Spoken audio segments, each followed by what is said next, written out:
Hey guys, what's going on, and welcome to my first editor tutorial for IUM Retold. So I've been doing editor tutorials for IUM The Titans, and now I'm going to jump onto IUM Retold. So I'm going to do a whole series. I'm going to redo the series that I did for IUM The Titans, but for Retold. I'm not going to do in this video a step-by-step tutorial. I'm going to do that a little bit later. For now, I will redo one video that I did. It was a popular request in the comment. The one on relics, on how to add effects into relics. For example, in the level 5 of the campaign, the ancient relics, when you garrison this relic into the temple, you used to get tornado power, ancestors, etc. So we're going to replicate this. So the editor has a lot changed. Some new triggers and conditions were added. Mainly on this channel, I'm focusing on triggers. So how we are going to do what I've talked about. So first we'll add a trigger. It doesn't have to be run immediately, but I'll do it for the sake of demonstration and for it to be very fast. The condition. Now, if in the previous video, what I did is I added the condition unit garrisoned into something. So we're going to search for it. So it's going to be a unit. Unit garrisoned inside unit. So even though it's a building, it doesn't really matter. So you select the relic and click show to verify that you have indeed selected the relic, and the unit is going to be temple. The problem with this method is that if you garrison the relic in any temple, it will work. And you may not need that. There is an alternative I'm going to talk about if you want to garrison it for a specific temple. But if you noticed in the level 5, the ancient relics, they didn't allow you to build any other temple than the ancient Kronos temple. And if it got destroyed, you lost. So this is the condition I think they used. By the way, you cannot see the levels easily. When you were in the Titans, you used to be able to see the levels when you played them. Now you cannot see them at all. And for us to get a God power, we're going to add the trigger. So grant God power should be something like this. Grant God power grant to player. So we're going to do ancestors. Okay. So now if we have an enemy, I've already built this map. So if we play test the scenario, it should work. Hopefully.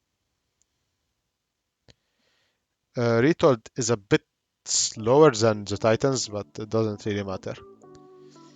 And just lightest. So yeah. Let's put this relic into the temple. As we can see, we gained the ancestors power. But as I told you, the problem with this method is that if you garrison it in any other temple, you will still get ancestors, and this may not be what you want. If you want it to be a specific temple, you'll have to get a bit more creative.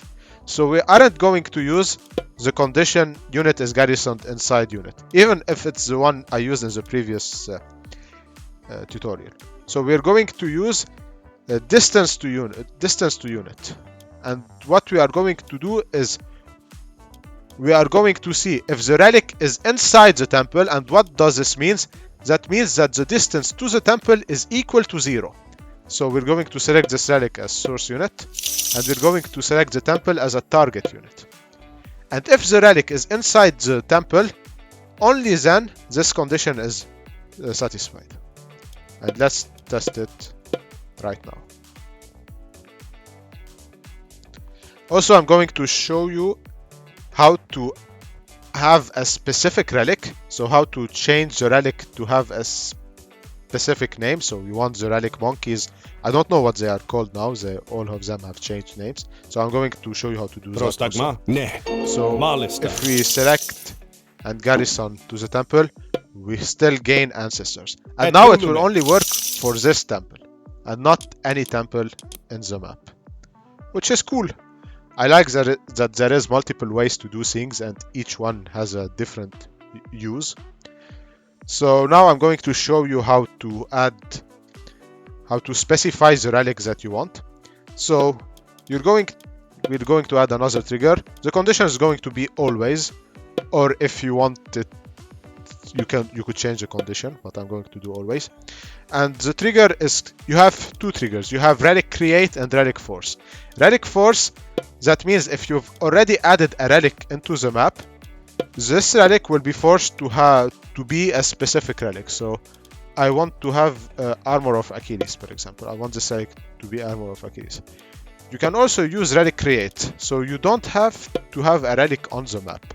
You can select an area for the relic to be created, let's say right there. And I want this relic to be Anvil of Hephaestus. And yeah, these are two ways you can do it. I prefer relic force, so I can know where my relic is beforehand, and there isn't any weird overlap that can happen if you add a unit inside the area that the relic should spawn or something like this, so I prefer this method. And as we can see, we have our two relics, so Anvil of Hephaestus and Armor of Achilles. Esto. Volume. And if we garrison this relic, we will get Ancestors. So that was all I wanted to show you in this tutorial. I hope you enjoyed it. There will be many more tutorials that are going to come, and I hope you'll enjoy them all. I will do a step-by-step tutorial, but it's going to be a long video, so it isn't going to be for now. Take care and goodbye.